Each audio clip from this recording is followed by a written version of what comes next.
why did you decide to go after using an SEO strategy? Because from what I understand, SEO typically is a long-term play. You don't see immediate results. But if you're an early stage startup where we want to talk ideally to a lot of customers, quick iteration, quick wins, normal, advice says don't go into SEO early on. I mean, do it, but don't go it early on. So I'd love to hear your thought process behind using that and how are you doing it? For us, it was very important that early on we start to build the foundation that the rest of our future sales and marketing efforts kind of sit on. Our strategy is kind of twofold. We think about Welcome to the Show Me the Data podcast by LeadSift, where every week we get marketing and sales leaders from fast-growing B2B tech companies to share specific tactics they use to drive revenue for their business.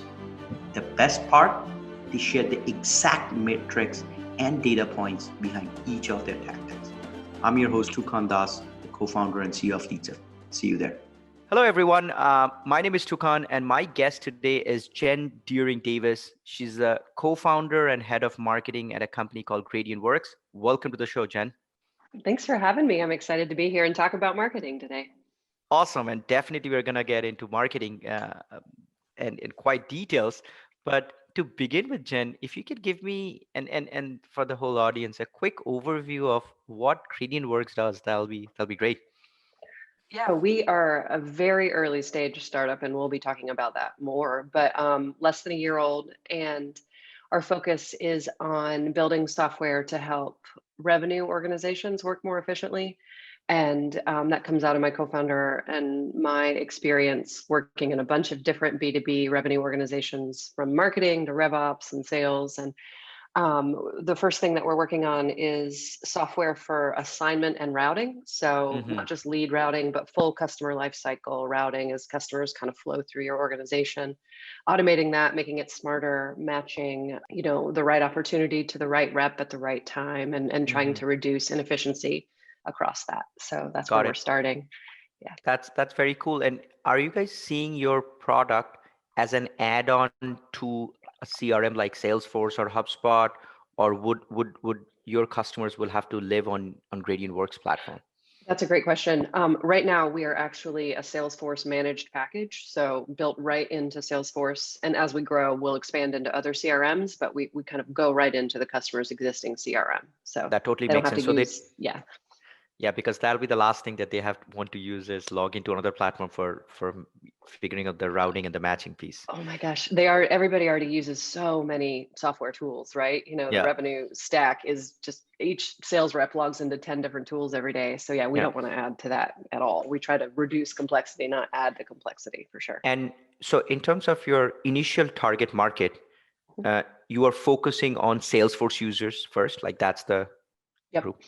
Yeah, cool. That's the biggest share of CRM. And right now we're really focused on B2B subscription businesses, not exclusively, but that's really our ICP. And something like 80% of them use Salesforce as their CRM. So a good place for us to start. And we've used Salesforce our entire career. So that's the CRM we're most familiar with. And you understand the pain points there, like the gaps there, right? Exactly. Very, very well. Got it. And in terms of the buyers, who are you selling to within these B2B SaaS organizations? Yeah, right now, especially with this routing and assignment product, we're really selling into the ops organization. That could be revenue operations or sales operations. Ultimately, our sort of target buyer is the CRO or the head of sales. It kind of depends how an organization is structured, but the people that actually buy and implement the product right now are the ops folks, the Salesforce admins on that technical side of the sales organization. Makes sense. So now let's get started into the main topic of today's discussion. So you mentioned your company is less than a year old, 9 months or something. So it's very, very new and young. And but one of the channels that you are, tapping into to grow the business is SEO. And you use the interesting term, I've never heard this term, scalable SEO. Those two words doesn't really jive well together. I've never heard it. But so I'd love to understand a little bit more about high level. Let's start at high level. Like, what does your SEO strategy look like? Why did you decide to go after using an SEO strategy? Because from what I understand, SEO typically is a long-term play. You don't see immediate results. But if you're an early stage startup where we want to talk ideally to a lot of customers, quick iteration, quick wins, normal, advice says don't go into SEO early on. I mean, do it, but don't go it early on. So I'd love to hear your thought process behind using that, and how are you doing it? Yeah, because it's a great point. It is absolutely a long-term strategy. And so for us, it was very important that early on we start to build the foundation that the rest of our future sales and marketing efforts kind of sit on. And so that's why we started SEO immediately. And the strategy at a really high level, when we think about our marketing efforts early on, is we're resource constrained, right? We're still so early, and we're so we don't have a lot of money or people to spend on this, and so we have to be very careful about where we spend our time. Sure. And but I come from a pretty heavy content marketing background. And so for me, content is just kind of natural, and SEO and content marketing are, hand in hand. And so our strategy is kind of twofold. We think about SEO driven content, and I'll talk more about what I mean by that, as sort of one part of our content strategy. And that's for discovery, so that we can start to build those foundations so that people can find things that then bring them back to us. The other half of our strategy is thought leadership and things that we're pushing out there in other ways, which is not what we're going to talk about today. But we think about writing content that fits either of those kind of pieces. And that's not to say there isn't some overlap, like a thought leadership piece that we, or we come on a podcast or something to talk about one of our thought leadership things. It doesn't mean that can't drive SEO back to our website, but usually the things that we work on have one of the two as our main goal. And so on the SEO side of things, we know it takes a long time to build up authority to search engines so that people can find us, which is why we started it right away. Everything we're doing right now is to reduce the risk in the future. So as we barely even have a product we're selling. We've been in a private beta for a little bit, and we're just starting to come out of that into actually selling a product soon. We want to be ready when that happens to just kind of turn on the switch and have people be coming into us for demand generation. And so everything we're doing over the past 9 months and for the next many months is building up our authority and credibility with the search engines, and trying to basically think about what is setting us up for success later. And I was talking to a friend recently who runs an SEO firm, and they have software and they do consulting for big brands that are thinking about SEO strategy, huge brands. And he talks about how you have to punch in your weight class. You have to compete in your weight class. And so we can't set out right now at a website that, barely exists and expect to be a HubSpot, driving all that inbound traffic. But you have to think about, where are you? What do you need to do right now? And maybe one weight class above you, so that eventually you can kind of climb up to get to be a HubSpot. And that work has to start early. So that's why we think about it now, and why it's really important to start it from day one. Yeah, makes sense. Quick question. You said you guys are a small team. How big is your team? It's 4. Well, our whole company is 4 people right now. Okay. My co-founder, who is CEO and does a lot of our customer conversations and sales right now, as well as fundraising and CEO kind of things. Me on the marketing side, and then we have 2 software engineers who are building the product. So we're pre-funding and everything at the moment. So this is exciting stage of the company. Now let's talk about the resources piece. As a co-founder and doing marketing, I'm guessing you're doing other stuff too, other customer facing things, product and everything.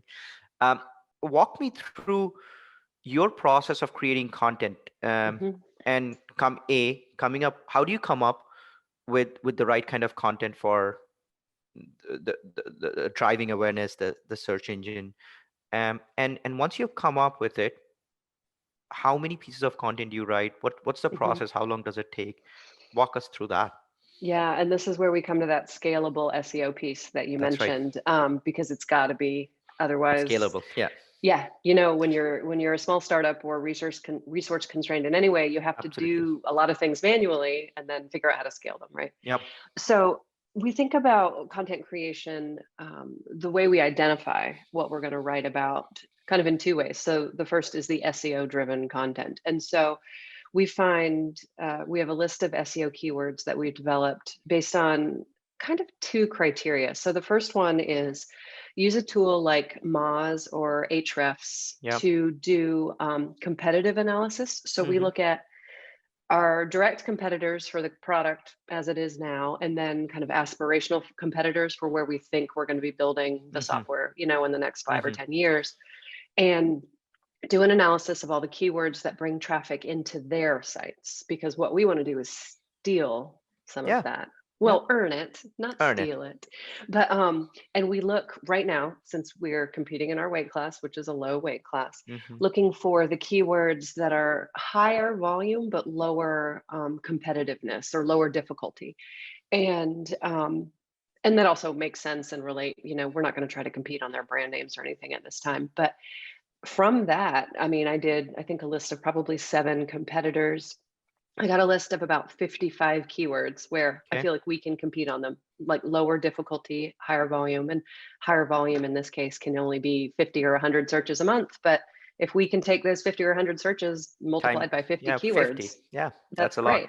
Yeah. So we came up with that list of terms. And the other place that we find keywords for the SEO content is around really long tail, very specific targeted keywords that we know our ICP is going to be searching for. And so in this case right now, that's a lot of very technical Salesforce workflow kind of things where there really isn't a lot of content at all. So my co-founder, who's extremely technical on the Salesforce side, can write this very detailed post about using Salesforce Flow for a particular assignment workflow. And maybe only 10 people will search for that in a month, but every one of them will come to our site because we can own that keyword in 2 weeks, So we have those competitive, slightly higher volume keywords, and then we have the very long tail specific in between them that gives us a ton of options for things to write about.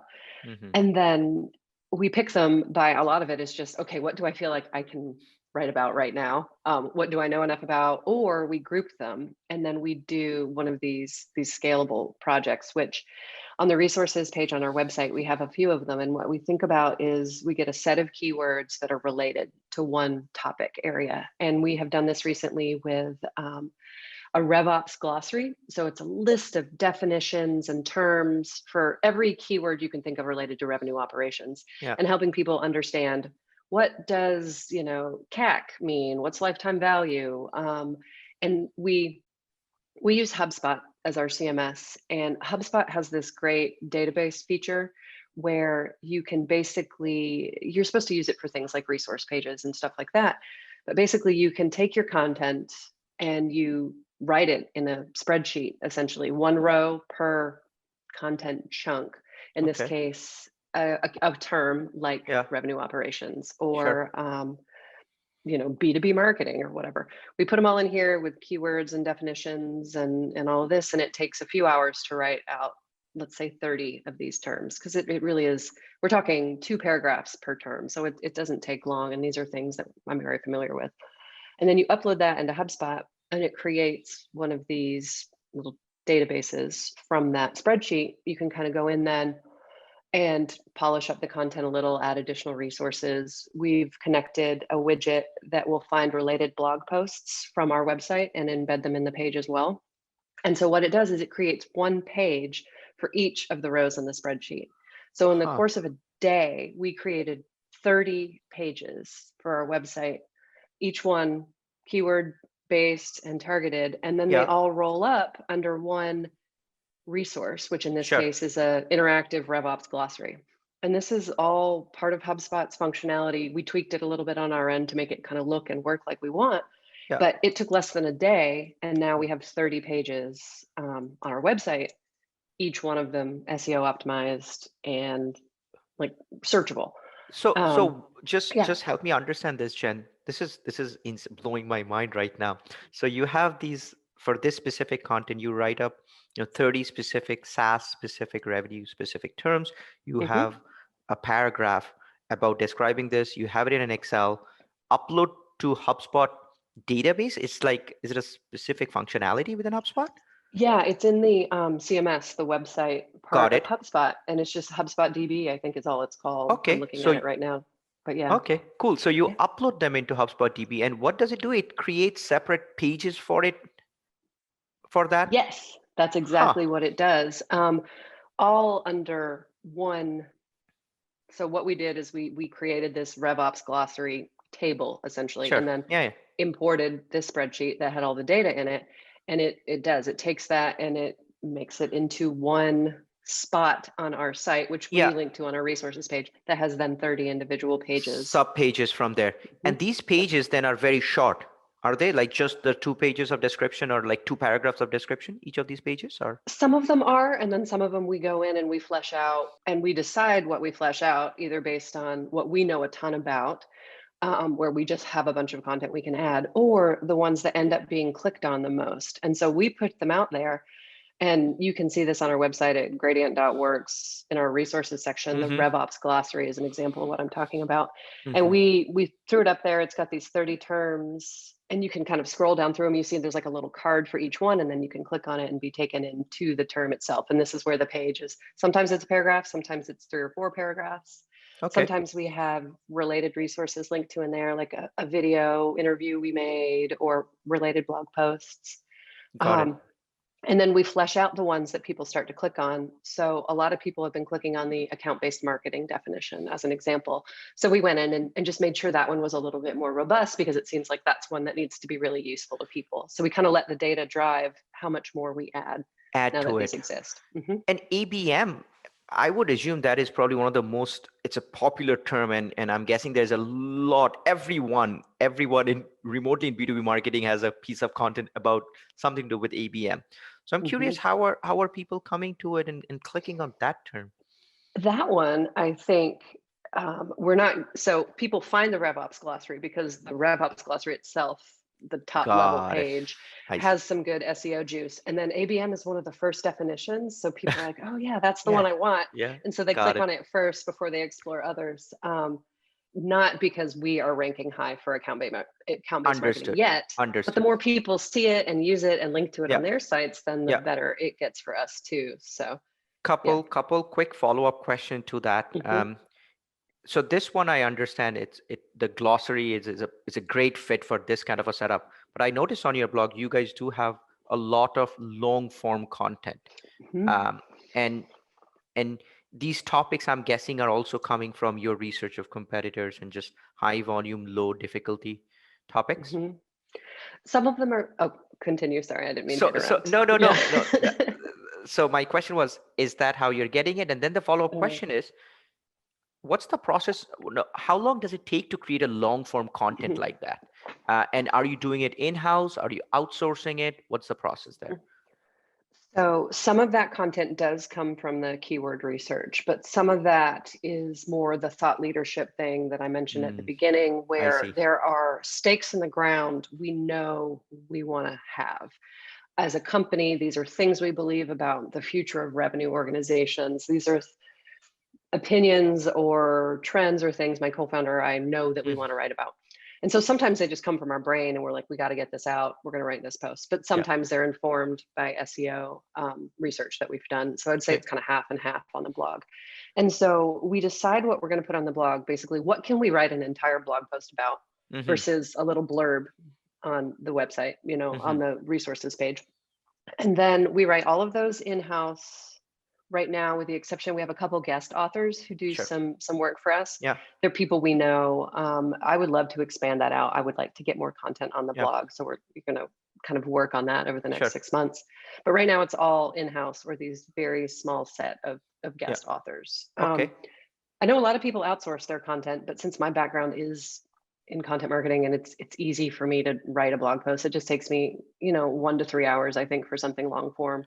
Wow. But that's me. That's not everybody's going to have those resources. And so it very much depends, I think, on your skill set with your team. But outsourcing content is not hard to do and it's not very expensive. It's a good idea if you don't have that already. But the quality of content is never the same, I have noticed. If you're outsourcing to a freelance contractor who does write for everyone, like a lot of other people, that's one thing I've found. It's really not going to be. And it depends on what your goals are, right? Are you True. trying to attract traffic via the blog? Or like with us, we use it really for pushing out a lot of our thought leadership. The blog is, we we have a newsletter we email out every 2 weeks with blog content, and it very much is our voice as a company. It's part of our brand. It's part of what we're trying to build, aside from any of the SEO stuff. Hmm. But not everybody uses their blog like that. And so that's okay, right? If that's True. not your goal, then outsource it. Sure. Um, and another reason why we like guest authors is if there are people that you know who are experts in the area, and we compensate some or we'll trade, it depends kind of on the relationship. But an expert, you've got them in your network, they want to write a post, that's great. And that's good Yeah. for them because you're Yeah. generating the backlinks back to their site and everything. So 100%. finding Yeah. those relationships is really good. It's just hard to do that, right? That I is not was something that you can do at scale. I know. So this is a question that was the key word that you mentioned was backlink. So one thing that we hear a lot about is creating good content is amazing, long form and informative and all that, but distribution and is super key, right? So that other people read up and through different channels maybe link back. What are you guys doing with regards to the distribution of any content? Yeah, and that's an area we really need to work more on, is generating Hmm. those backlinks. So, Yeah.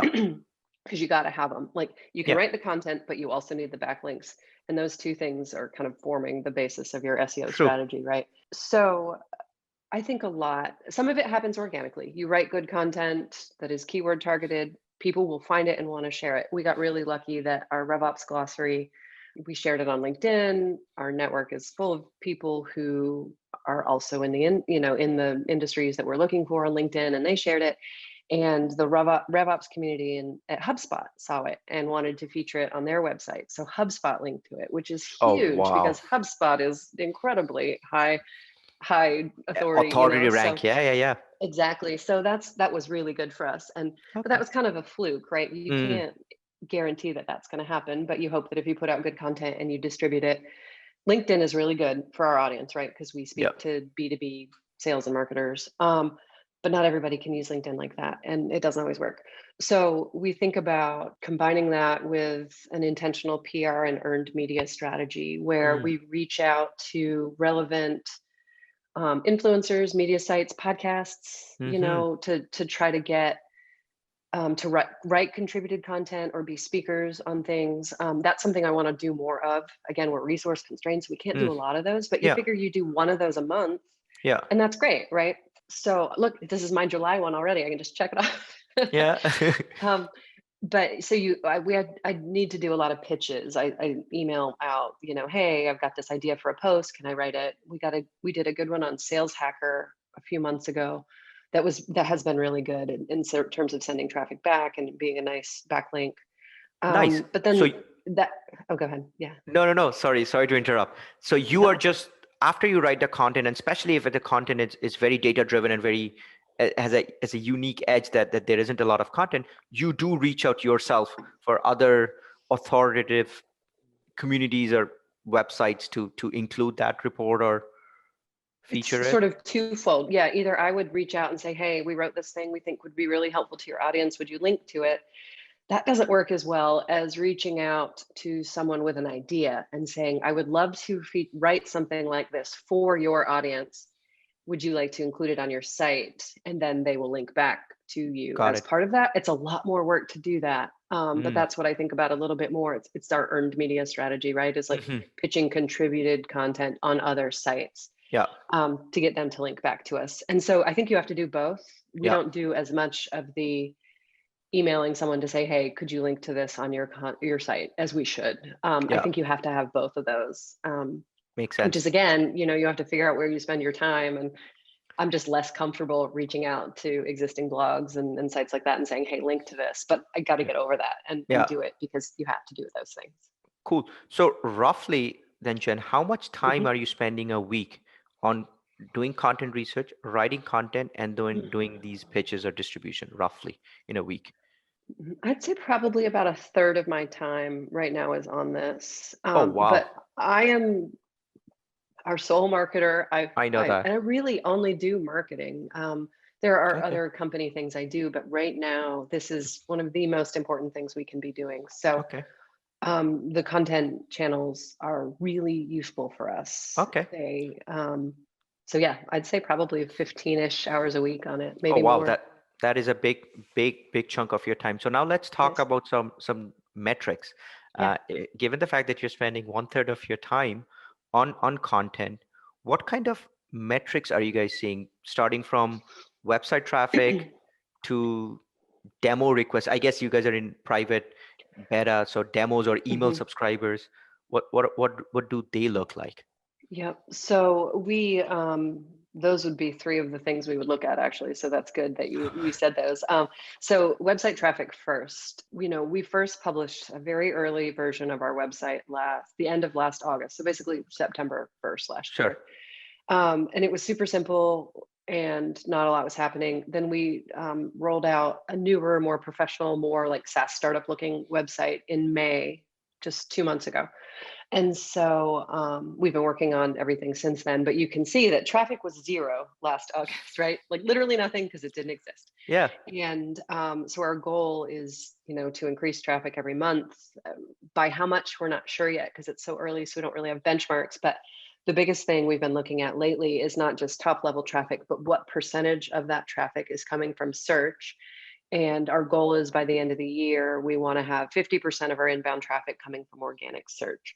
Got it. And last September, it was less than 5%. And it was just people Googling our name, Gradient Works, because it was probably our families trying to figure out what the hell we were doing, right? Like no real organic search. Sure. And so in June, I looked at the numbers this morning before we talked, depending on if you're looking at HubSpot analytics or Google's analytics, Sure. 40 to 50% of our traffic was from organic search in June. Nice. So, and it was huge increase in the number of visits too. So you can start to see how these things compound each other. Mm-hmm. The earlier you start your SEO work, the better it is 6 months from now. And because And every you don't month, do any paid media?